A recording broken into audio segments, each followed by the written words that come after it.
इस दुनिया में हर कोई अपने जीवन में संपूर्ण आनंद का अनुभव करना चाहता है।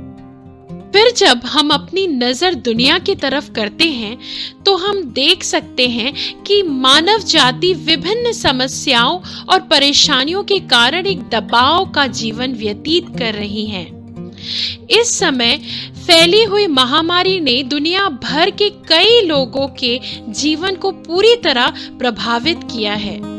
फिर हत्या, आत्महत्या, आतंकवाद, अनैतिकता और चोरी जैसे मुद्दे हमारे समाज में रोज बढ़ते ही जा रहे हैं।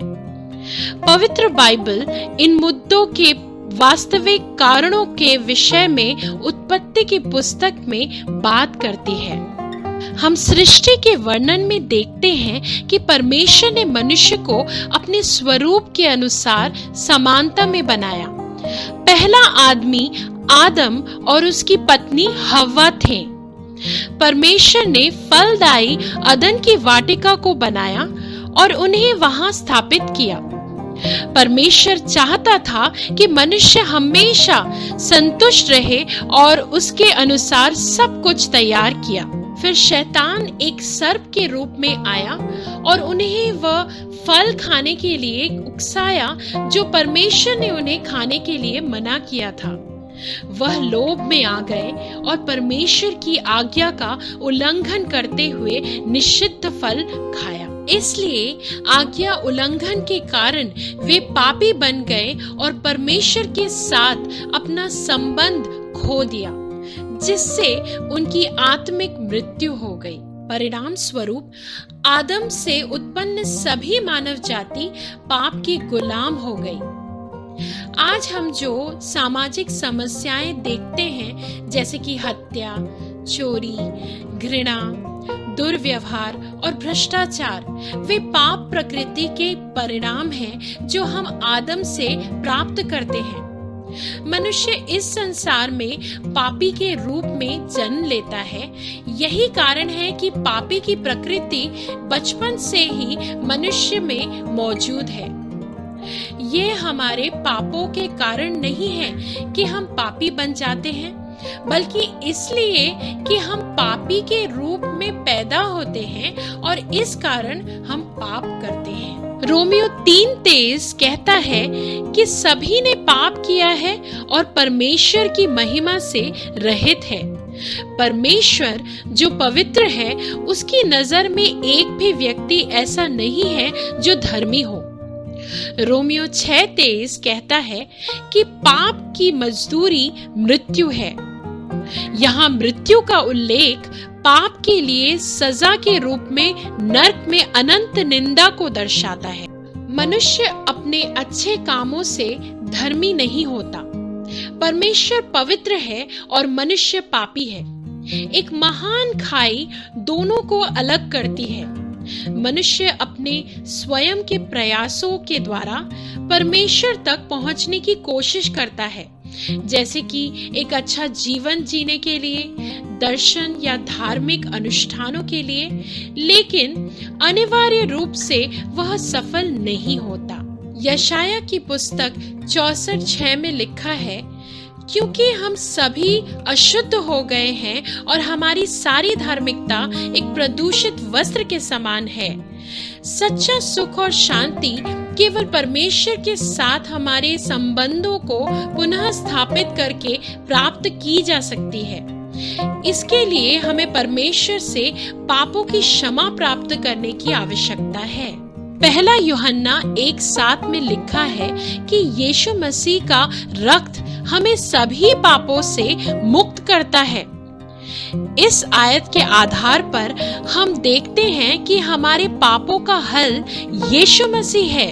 परमेश्वर के पुत्र यीशु मसीह का बलिदान अनंत उद्धार का मार्ग खोलता है।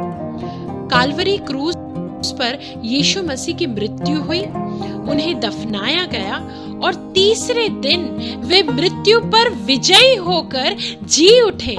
यूहन्ना 14:6 में प्रभु यीशु कहते हैं, मार्ग, सच्चाई और जीवन मैं हूँ।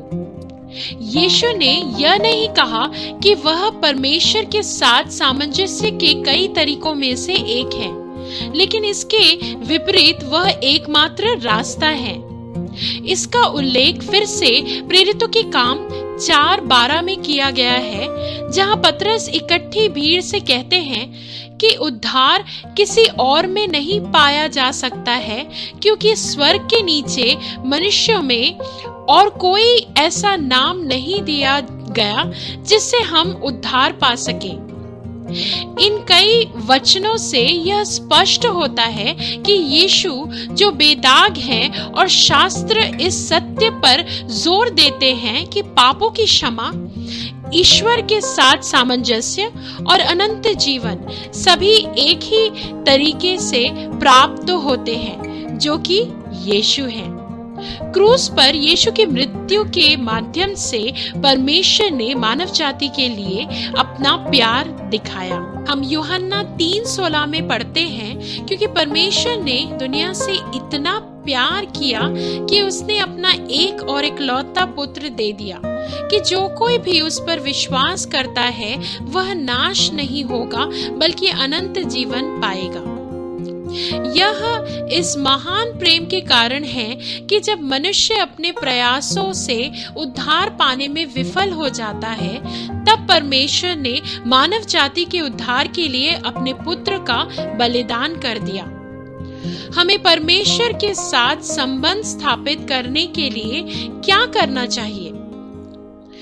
हमें अपने पापों की क्षमा के लिए यीशु मसीह की मृत्यु पर विश्वास करना चाहिए।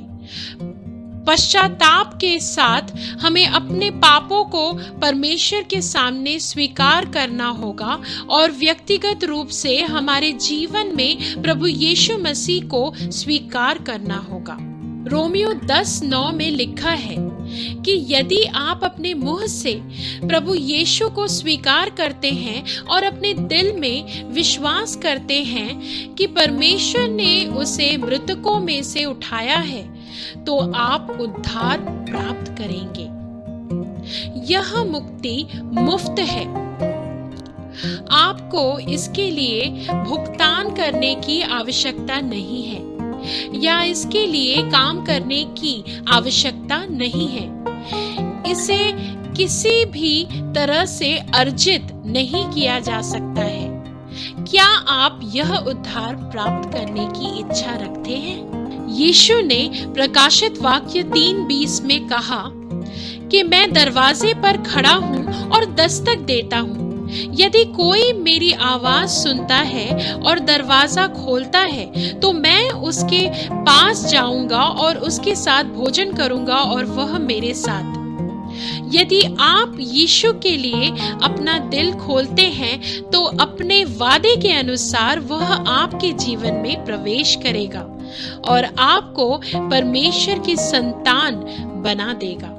यूहन्ना 1:12 में लिखा गया है, लेकिन जितनों ने उसे ग्रहण किया और जो उनके नाम पर विश्वास करते हैं, उन सभी को उसने परमेश्वर के संतान बनने का अधिकार दिया। जो लोग यीशु को अपना उद्धारकर्ता के रूप में स्वीकार करते हैं, परमेश्वर उन्हें उनके बच्चे बनने का महान विशेषाधिकार देते हैं।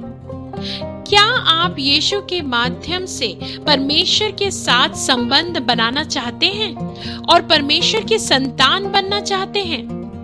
और यदि ऐसा है, तो विश्वास के साथ मेरे साथ निम्न प्रार्थना करें। प्रभु यीशु, मैं स्वीकार करता हूँ कि मैं एक पापी हूँ। मैं यह विश्वास करता हूँ कि मेरे पापों के लिए आप क्रूस पर चढ़े और तीसरे दिन मृत्यु पर विजय प्राप्त कर जी उठा। मैं आपको अपना निजी उद्धारकर्ता मानता हूँ और प्रभु, मैं आपको मुझे मेरे पापों से मुक्त करने के लिए धन्यवाद देता हूँ। कृपया मुझे वैसा बनाएं जैसा आप मुझे देखना चाहते हैं कि मैं बनूं। आमीन।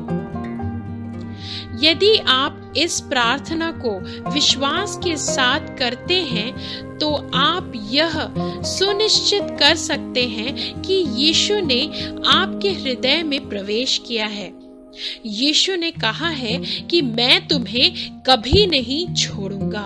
हम पहला यूहन्ना 5:12 में पढ़ते हैं कि जिसके पास पुत्र है उसके पास जीवन है, जिसके पास परमेश्वर का पुत्र नहीं है उसके पास जीवन नहीं है। परमेश्वर का वचन स्पष्ट रूप से कहता है कि जिन लोगों ने परमेश्वर के वचन को ग्रहण किया उन्हें अनंत जीवन प्राप्त है, और जो ऐसा नहीं करते वे दंडित किए जाएंगे।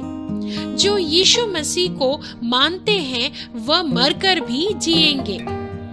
यह हमारी धन्य आशा है।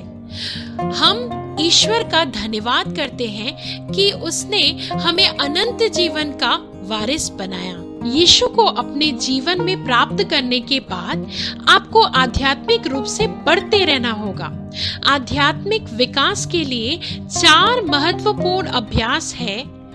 1. प्रार्थना के माध्यम से परमेश्वर के नजदीक रहें।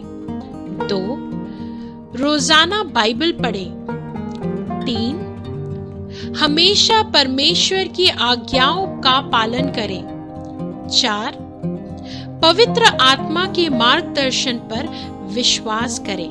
जो इस जीवन में प्रवेश करेगा वे परिपूर्ण संतोष और शांति का अनुभव करेगा जो परमेश्वर ने वादा किया है।